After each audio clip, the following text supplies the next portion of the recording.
Olá, bem-vindos a mais um Gene Highlights. Eu sou Carolina Nakarato, neuroradiologista formada na Beneficência Portuguesa de São Paulo, e hoje eu vou discutir esse artigo que foi publicado na Neurographics, edição de novembro e dezembro de 2017, e traz as características de imagem, aspectos patológicos e prognóstico dos subtipos moleculares do medulloblastoma. Os meduloblastomas são os tumores cerebrais malignos mais comuns na faixa etária pediátrica. Representam cerca de 12 a 25% de todos os tumores do sistema nervoso central nessa mesma faixa etária. Foi inicialmente descrito em 1925 por Cushing e Bailey como um tumor de células redondas e azuis, com histologia semelhante aos tumores neuroectodérmicos primitivos cerebelares. Sabidamente possui 4 tipos histológicos: o clássico, o desmoplásico, o medulloblastoma com extensa nodularidade e o medulloblastoma grande células anaplásico. Com a atualização da classificação dos tumores do sistema nervoso central em 2016, a Organização Mundial de Saúde incorporou parâmetros moleculares e genéticos. E o medulloblastoma passou a ser classificado em 4 subtipos moleculares, que são o Inglis, ou WNT, Sonic Hedgehog, ou SHH, grupo 3 e grupo 4, que não são nem WNT nem SHH e são definidos por perfis de transcriptoma, metiloma e microRNA. Esses subtipos moleculares se correlacionam muito melhor com o prognóstico do que os subtipos histológicos. De uma maneira geral, a maioria dos meduloblastomas se origina do verme cerebelar e se estendem para o teto do quarto ventrículo e para o tronco encefálico. Apresentam também uma predominância no sexo masculino, uma proporção de 1,5 para 1, e geralmente os pacientes se apresentam com sintomas de aumento da pressão intracraniana.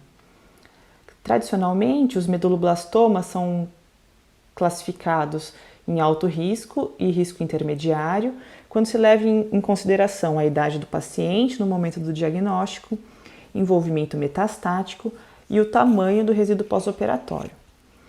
Portanto, os pacientes que se apresentam com idade maior ou igual a 3 anos, sem evidência de doença metastática e um resíduo pós-operatório menor que 1,5 centímetros, são considerados de risco intermediário, sendo os que não obedecem a esses critérios são considerados de alto risco.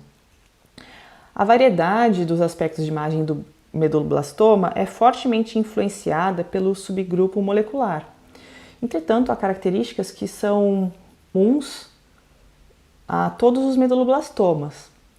Na tomografia, a maioria vai se apresentar com uma massa hiperatenuante, que se origina do vermes ou do teto do quarto ventrículo, pode apresentar cistos ou necrose, e em cerca de 22% dos casos pode apresentar calcificações. Na maioria vai ter impregnação. Na ressonância magnética são massas, lesões hipointensas, quando comparada à substância cinzenta, com uma impregnação, podendo ter uma impregnação heterogênea, pós-contraste. No T2, geralmente são lesões isointensas ou discretamente hiperintensas em relação ao córtex, com um edema vasogênico ao redor. O aspecto mais importante é uma restrição verdadeira à difusão. Então, a inferência dos subgrupos moleculares, como o artigo traz, pode ser feita levando em consideração a localização do tumor, as características do tumor na ressonância e os aspectos demográficos do paciente, como a idade.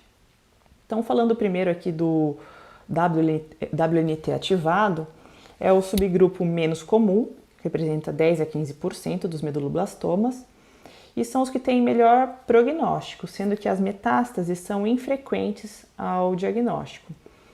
São encontrados em crianças, em adultos, e 75% desses tumores são vistos no pedúnculo cerebelar médio e cisterna do ângulo ponto cerebelar. Um dado interessante é que mutações do inibidor da via WNT predispõem a meduloblastoma na síndrome de Turcot. O artigo traz aqui a imagem mostrando uma lesão na cisterna do ângulo ponto cerebelar, envolvendo o pedúnculo cerebelar médio, sendo o aspecto mais característico desses tumores WNT ativados. Passando para o segundo subgrupo, o SHH ativado, representa 25 a 30% de todos os meduloblastomas e tem uma apresentação, uma incidência bimodal, sendo visto em lactentes e em adultos. Se localizam mais frequentemente nos hemisférios cerebelares, muitas vezes mais lateralmente, sendo a histologia mais comum desse subgrupo o subtipo desmoplásico. Eles têm um prognóstico bom em crianças e um prognóstico intermediário nos adultos. O artigo traz essa lesão hemisférica, mas mais próxima à linha média, como um exemplo do SHH. Outro dado importante é que mutações no receptor SHH, no receptor PTCH1, que é um receptor de SHH, predispõem à síndrome do nervo basocelular, síndrome de Gorlin-Goltz.